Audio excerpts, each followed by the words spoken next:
And welcome again to the LewAllen podcast. We bring you sports stories, newsmakers, and difference makers from across the state of Michigan, and we're glad that you found us. And encourage you to listen to our last episode with Tom Wilson, longtime president and CEO of the Detroit Pistons, then president of Olympia Entertainment during his incredible career in sports and entertainment in Detroit. Listen to that. Hopefully you'll like it. We encourage you to subscribe to this podcast. Share it with a friend as well so we can grow greater awareness for the podcast and bring you more great guests. We're certainly going to do that today. My guest today is Barb McQuade. She is out with a new book, Attack from Within: How Disinformation is Sabotaging America. Barb McQuade is a professor of law at the University of Michigan now, formerly the U.S. Attorney for the Eastern District of Michigan, also a legal analyst for NBC News and MSNBC, and shares a love of newspapers that I had as a kid growing up. She did as well, and I'm thrilled to have Barb McQuade with us today to talk about her important new book, Attack from Within. Barb, welcome, and thank you for the time. Oh, thank you, Dave. Glad to be with you. So, why the book, and why now? Well, I am concerned about what we're seeing in our society with disinformation and how it is harming our democracy, public safety, and the rule of law. I spent the bulk of my career, Dave, the longest period, as a national security prosecutor in Detroit. And now I teach a course on national security law at Michigan Law School. And over that time, I've seen the threat to national security evolve from Al-Qaeda to ISIS to China and Russia. Now I think the greatest threat to our national security is the disinformation that is being perpetrated on us by people from within our own country. You know, we talked about our love for the news. The news is supposed to be about facts so that we can all form our own opinions and decide what to do with that information. And instead, it seems that today we are more likely to be trafficking in lies than learning truthful facts. And when you say why now, I think that one reason that we are at this moment in our nation's history when this problem is acute is technology. Social media allows any one of us to spread a message instantly to millions of people and to do so anonymously. And I think that's something that feeds disinformation. I think that is something that has made us very polarized. And I think to some extent, we've reached a point where some people don't even care whether something is true or not. We care more about our political tribe than we care about truth. And I'd love to talk about all of those things with you in more detail. So, Attack from Within: How Disinformation is Sabotaging America. First of all, for our listeners, viewers, the difference between disinformation and misinformation. Is there a difference, and is it an important distinction? You know, I think many people use these terms interchangeably. To me, I actually define them differently because I want to discuss them differently, and I do so in the book. So to me, disinformation is the deliberate use of lies, misleading claims to deceive or manipulate people. Misinformation is kind of its unwitting cousin. When we repeat a false claim, believing it to be true, we spread that disinformation without even knowing it. I'll tell you a time when I myself was a victim of misinformation. I read something online about Patrick Mahomes. I'm a big sports fan, you know, the great NFL quarterback. And it said that he had issued a statement saying he would not play another down for the Kansas City Chiefs until they changed their name to something that was not offensive to Native Americans. I thought, wow, that's big news. I retweeted that, sent that along.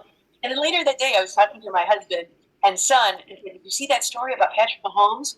They said, no, what story? What are you talking about? And I described it to them. They hadn't heard it, so it made me a little skeptical. And I thought, it's got to be true. I read it on Twitter. Yeah. Well, I went back and I looked at it, and I did find the post, and it was from an ESPN account, which looked legit. But then when I looked a little harder, I saw that the account was ESPN Sports Center, not Sports Center. So it was a fake account and a fake post, and I fell for it hook, line, and sinker. I took it down, but I think it was a good lesson in how we can all be duped by disinformation.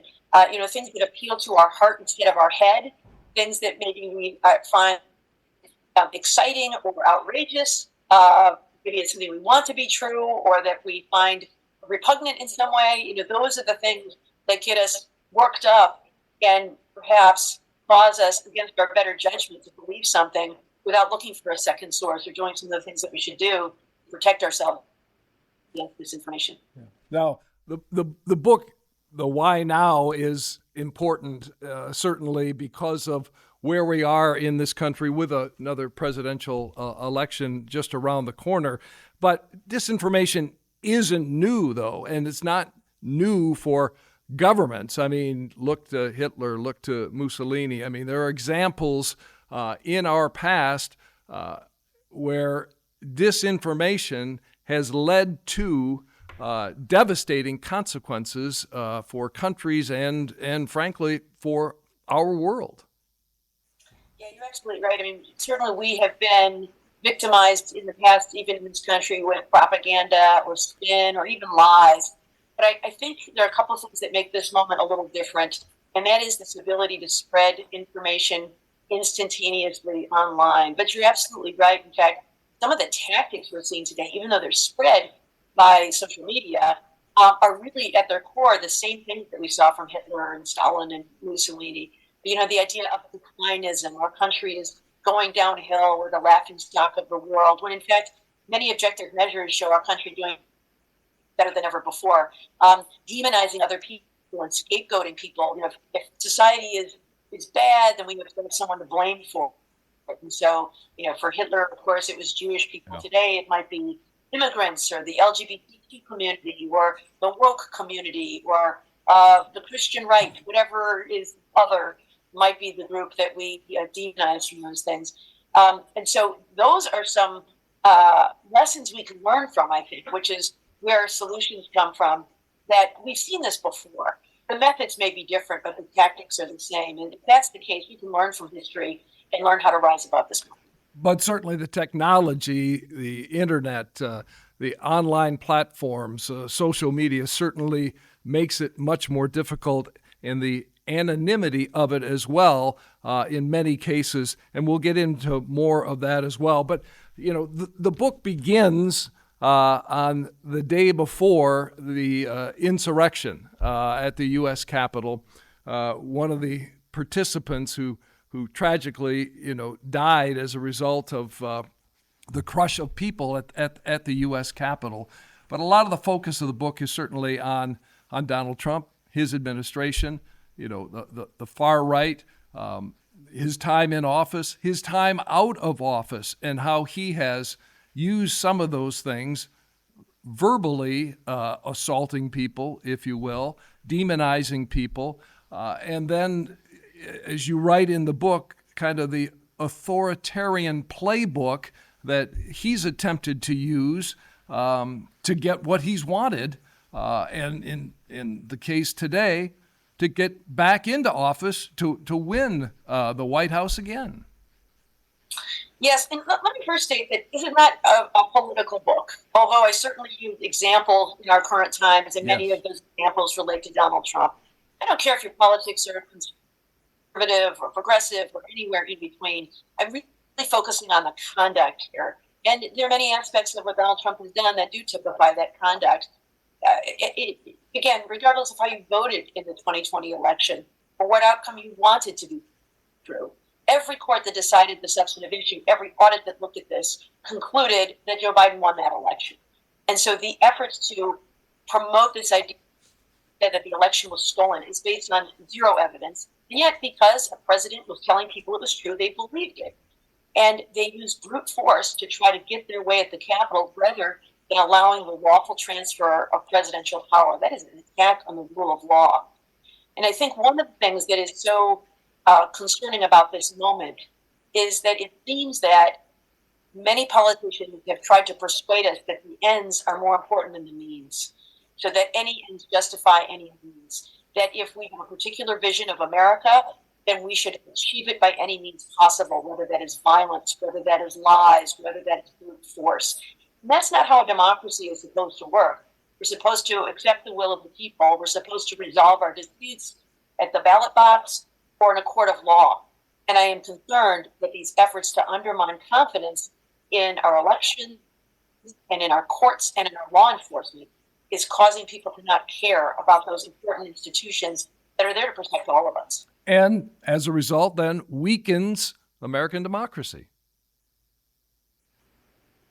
Yeah, absolutely. I think one of the things that I am bracing for this election term is disinformation relating to the upcoming election. We know that Russia is afoot in trying to do a number of things. One is undermine confidence in the outcome. Another is influence our votes. And another is just to dampen turnout and keep people away from the polls and disengage from democracy altogether, which is a weakening of democracy. One of the things I assigned my students, Dave, in my national security class is the Mueller report about election interference from Russia in the 2016 election.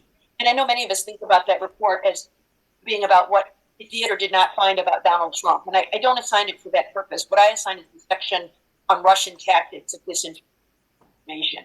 And it talks about how Russian operatives created false personas online with accounts with names like Blacktivist, posing as a black political activist, or United Muslims of America, or Tennessee GOP, posing as a grassroots Republican in Tennessee, Heart of Texas, posing as a Texas Republican. And those accounts would grow their followers for many, many months leading up to the election by saying kind of normal mainstream things that sounded reasonable. But then as the election approached, pushing people toward extreme views. The Heart of Texas account, for example, started talking about how Texas needed to secede from the Union. And secession actually ended up on the platform of the state GOP platform in the state of Texas. It also said Blacktivist posted on their account things like Hillary Clinton has never done anything for our community. We should send her a message by staying home from the polls. So we'll never know how many people heeded advice, but in a swing state decided by a narrow margin could have made a difference in the outcome. So yes, I believe that this disinformation is harming democracy because there are false claims flying around online that many of us believe, or some of us choose to believe, even if we know better. And in the book, Attack from Within, you detail a number of proposals to try to combat disinformation, and we'll get into more of those down the road. But right off the bat, as you mentioned, bots and the anonymity of social media platforms. I mean, it seems as though that would be an awful good place to start. But given our, divided Congress, our divided country, the technology giants, I mean, the genie's out of the bottle in a lot of respects, right, to this kind of thing. Is there an opportunity, do you believe, that we can make some progress for either guardrails or regulations that, even on the smallest thing of identifying correctly who it is that's online? I mean, can we even make that progress, do you think? I think we can, Dave, and I think we need to think about this as an exercise in good government and being less worried about who's winning and who's losing. And I think that is a big part of why we reach gridlock in Congress, because both parties work so hard to push their own agenda without thinking about just the incremental improvements in government that can make society a better place. Good politics is about compromise as opposed to party purity. But I do have some optimism because currently we are seeing some legislation being proposed.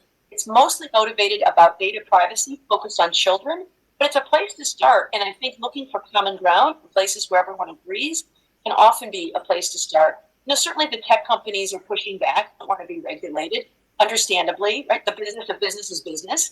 And so they don't want anyone telling them what to do. But I think that the case has been made that profits will drive their decision making. And we certainly want them to be profitable so that there can be innovation. But there also need to be, I think, some reasonable regulations.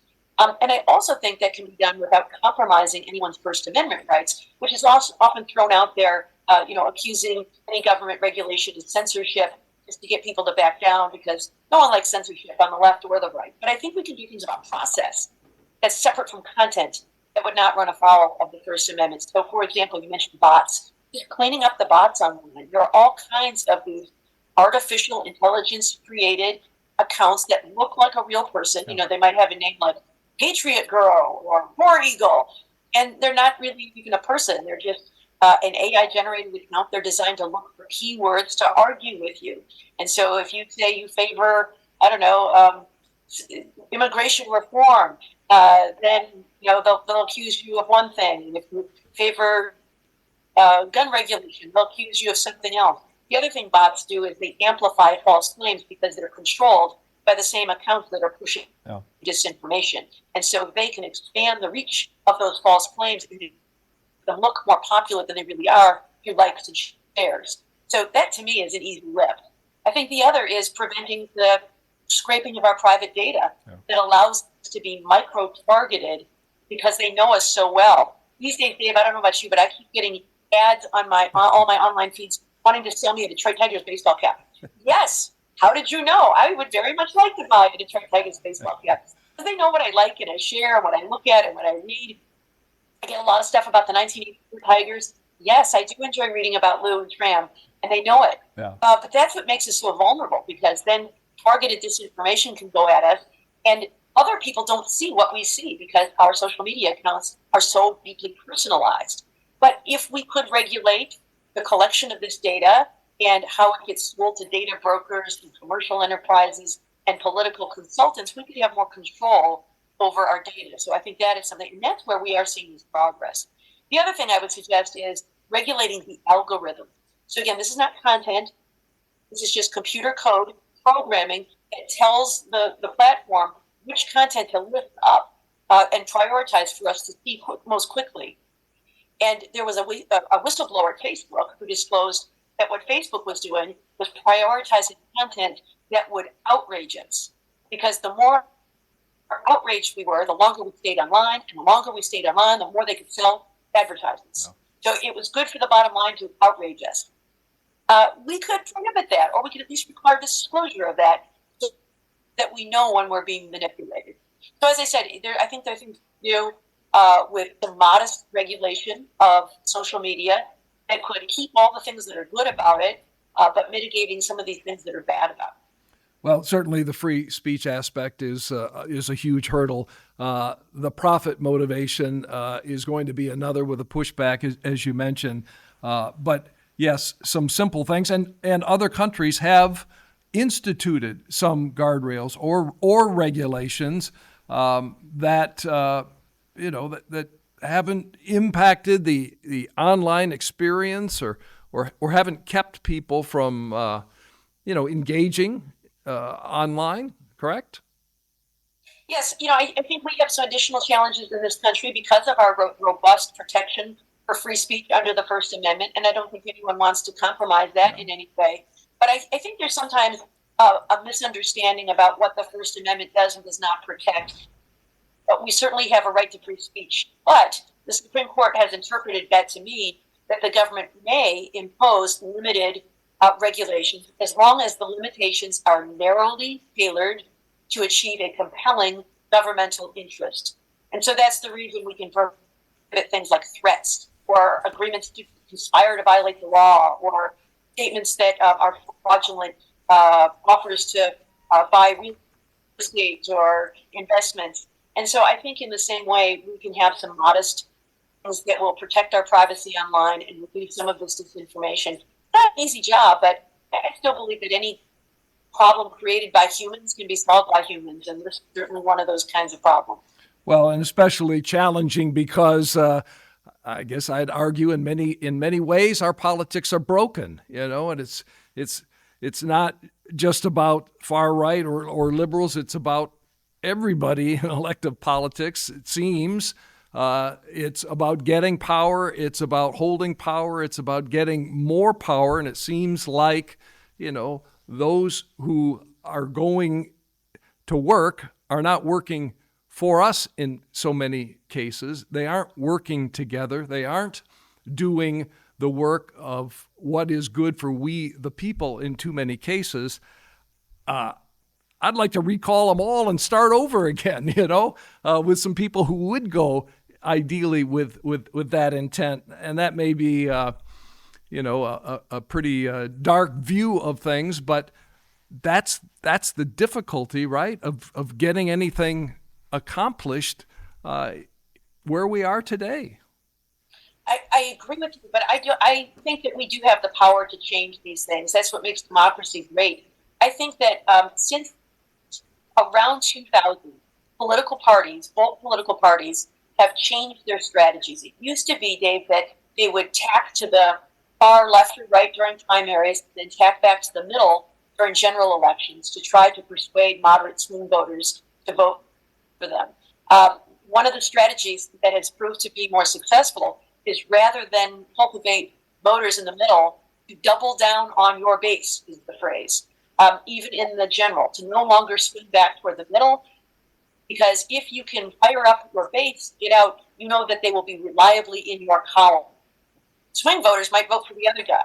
And so instead, what they need to do is motivate their base to show up at the polls. And how do you motivate people? By proclaiming this election is an existential crisis. We must get to the polls. My opponent is the devil, and you must come out and vote for our side.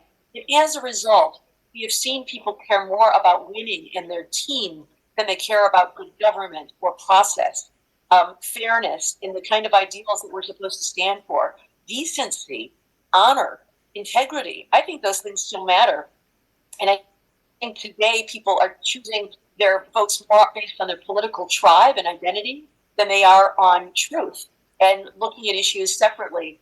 Dave, when I was a young person first formulating my views on issues, I remember that it was quite possible, and in fact, I did have different views on various issues. I might think one thing about guns, maybe it was more progressive there. I might be more conservative on some other issue about tax policy. Maybe I was more progressive about affirmative action, but maybe I was more conservative on some other issue. I didn't put labels on it. I just kind of thought for myself about where I stood on particular issues. Today, I see in my students complete alignment with the party line. It's almost as if they reverse engineer what they're supposed to think about an issue.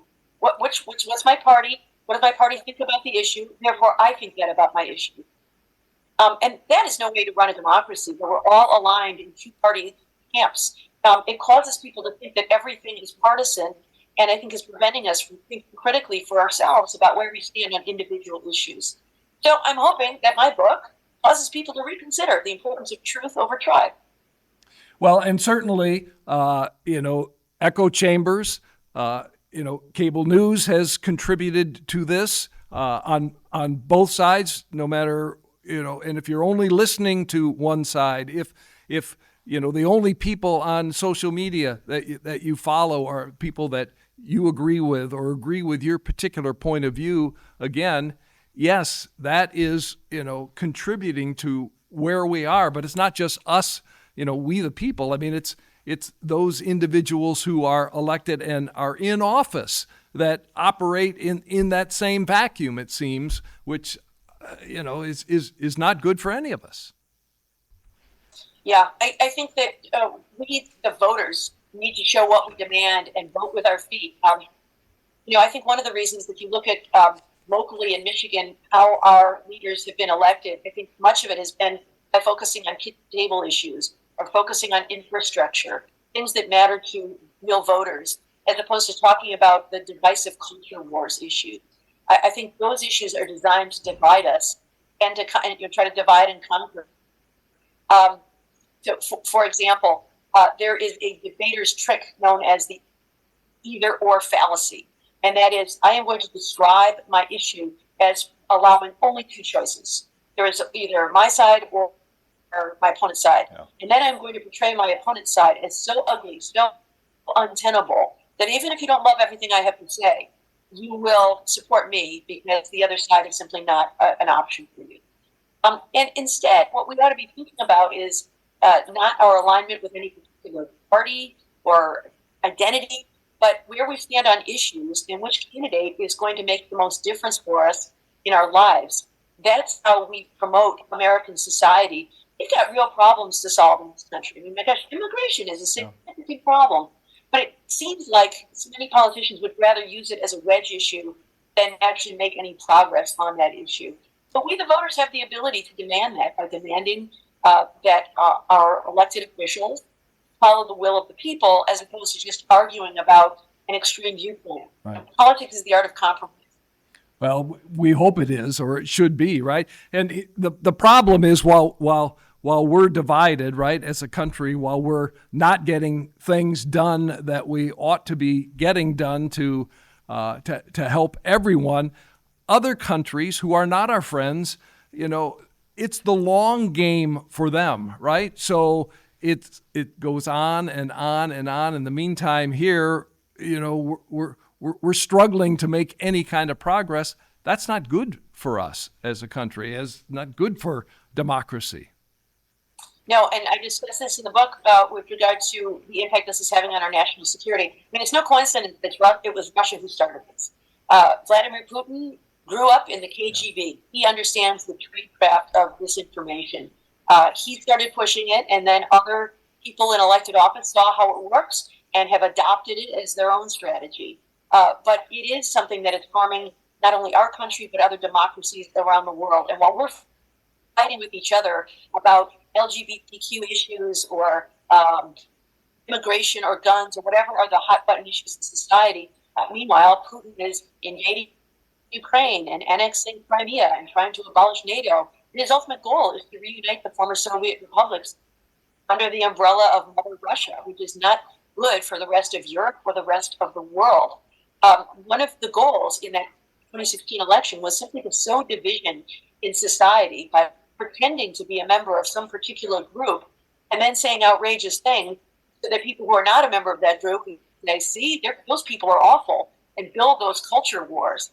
But when democracy declines around the world, that's bad for us too. After January 6th, when there was that horrible display of people attacking our own capital, those images were beamed around the world. And in Russia, one official said, look at this. American democracy is limping on both feet. They are no longer the model of democracy from around the world. How dare they tell other countries that democracy is a superior form of government when look what happens there. In China, President Xi has said that demonstrated that democracy doesn't work. People can't agree on anything. It's why you need a strong leader. And after all, democracy is the end game. Prosperity is. And with a strong government official, we can take care of everybody. We're more of an authoritarian figure as opposed to allowing the people to govern themselves. But the reason that since World War II, our foreign policy has been to lift up democracies around the world is that we believe that having other democracies in the world makes us safer. When we have other democracies in the world, we have fewer wars. When we have more democracies in the world, we have fewer refugee crises, what we're seeing today. We have better trade partners. And so that's why we want to lift up other democracies around the world. But we are seeing democratic backsliding because of these tactics being perpetrated all over the world. Right. And if we continue to weaken our institutions in this country, attacking courts, attacking elections and fairness of elections, attacking individuals, attacking the media when it clearly is not warranted. We're not perfect. People in the media are not perfect for sure. But when all of those things happen, that continues to weaken us as well. And again, those engaging in the long game, they're doing it every day, each and every day. Yes, undermining public confidence in the media, as the enemy of the people, undermining public confidence in the police, called to defund the police, undermining confidence in the courts by accusing them of being, in the bag for one's political opponent. All of those things, but in suggesting that our elections are rigged, when in fact there's just no evidence to believe that. All of these things are the guardrails of society that protect us from authoritarians engaging in power grabs. And without those things, I worry that our society is shifting more toward one that looks more like Russia or China than one that looks like America. And so we need to bolster those institutions as opposed to degrade them. You have been on a national book tour for Attack from Within. What kind of response are you getting from the book, from the ideas and the proposals that you put forth to try to address the problem of disinformation in our society today? I'd say two main reactions, Dave. One is people have been coming out to book talks that have been really encouraging to me, because I've met so many people who are engaged, informed, very interested in democracy. Many people who consider themselves kind of moderate swing voters who really just care about good government and figuring out how they can be part of the solution. That has been incredibly encouraging, and by far, those are the people who are coming out to my talks, which is wonderful. Online can be a different world, so I also get some praise there, but I also get people accusing me of engaging in disinformation or wanting to be the truth police, which is such a tactic of Putin's Russia. This idea that there's no such thing as truth, that it's all PR, it's all a game, that everybody's corrupt. There is no such thing as honor or integrity or truth. And so you might as well just vote for the person who will get the best outcome for you, as opposed to any sort of notion of integrity in government. And so when I see those, it makes me think that I'm doing something right, because the disinformers might see me as a little bit of a threat for exposing their tactics. How about on the in the political realm, people who are in elective office who may have read your book, have heard you speak on this? Do you get a sense, or do you have any confidence that your words will have impact on those people who are on the front lines and who will make hopefully some compromise, some decisions to put, whether if guardrails are necessary, that they'll be put in place, that there'll be some progress on this front to help us moving forward? I do hope so. One of the people that has begun following me on social media is Liz Cheney. She's someone I admire very much for her truth. She paid a big political price for speaking the truth of the January 6th committee investigating the attack on the Capitol.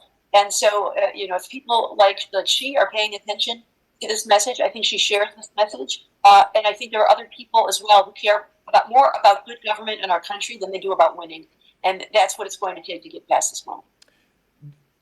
And while it is a difficult, and I mentioned dark, time in this regard, do you remain optimistic that that progress can be made, and that democracy is going to be preserved and will be strong going forward? I do, Dave. I'm pleased to say that although some of the book is very dark, because I'm calling out some of the things I'm seeing that are threats to our national security, the longest chapter in the book is the one on solution. There are a lot of solutions out there, and a lot of things that we can do. In addition to those we mentioned, there's some things we can do on our own side, which is to build our own resilience against disinformation by teaching media literacy, and by not joining in on the game, on winning at all costs. So that is something that gives me some optimism. But I also am optimistic based on something I saw in Ireland.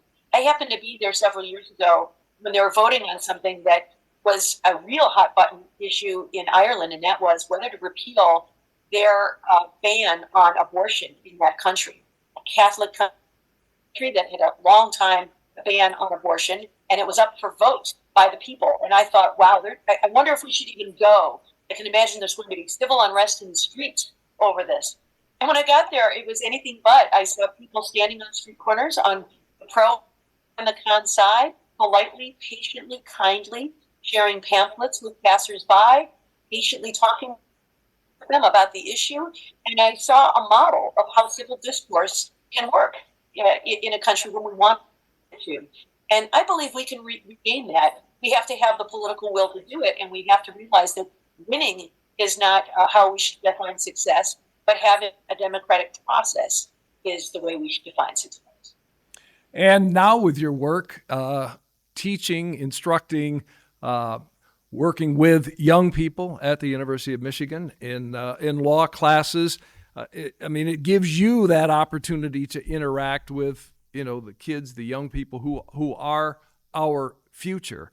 That I would think would be very rewarding for you at this point in your career. And do you get satisfaction and good feelings from that interaction with our future? Very much so, Dave, and they give me hope. At this stage of my career, what I want to do is just have a positive impact on other people, and the chance to work with law students, especially these incredibly bright, hardworking, diligent, energetic young people who want to make the world a better place. It's really joyful, and they give me hope to be able to spend time with them. And I hope that I'm giving them something too, challenging them to think critically and independently, and not just to go along with the side they perceive as most aligned with their values. To question, to ask hard questions, to be curious, and to understand that the process is what keeps us all safe. If you cast a vote or push a law just to align with your views, but you don't do it through the proper channel, you risk ruining that process in the future. In some way, somebody might use that same process to push laws or viewpoints that you disagree with. And so process has to matter. The ends can never justify the means. Yeah. Well, we'll leave it there today. Thank you so very much for your time. The book, again, Attack from Within, How Disinformation is Sabotaging America, available through Amazon, your favorite bookstore, Barnes & Noble, or wherever you find current books. We continue to wish you best of luck with the book and your work with students at the law school at the University of Michigan. Barb, thank you for the time today. It's an important subject. I'm glad that it's one that we could discuss here today as well. Thank you, Dave.